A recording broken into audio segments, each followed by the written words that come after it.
Hello there, welcome to the 7th lecture in the course Programming in Java. Today, we will continue with the concept of objects and classes as we discuss the access modifiers, public and private control access to a class variables and methods. Recall that the primary purpose of public methods is to present to the class clients a view of the services the class provides, that is, the class public interface.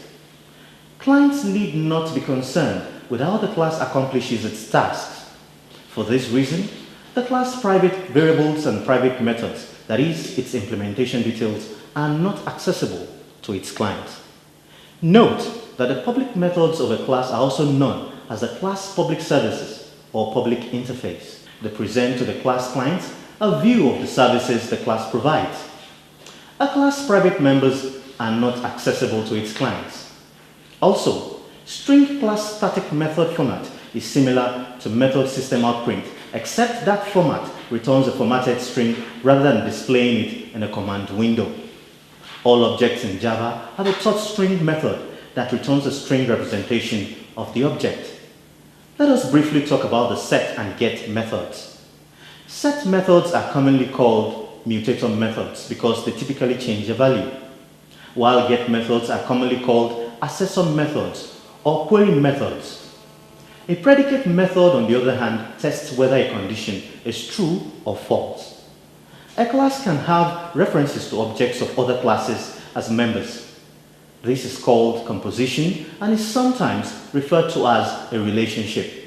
In Java programming, there are static class members. Here, a static variable represents class-wide information that is shared among the class objects. It has class code.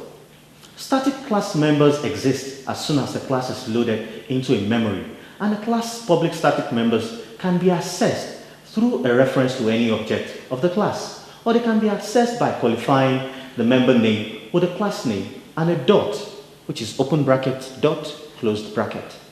Having said all that, let us discuss superclasses and subclasses. Consider this illustration. A car loan is a loan as well as a home improvement loans and mortgage loans. Thus, in Java, class car loan can be said to inherit from class loan. In this context, class loan is a superclass and class car loan is a subclass.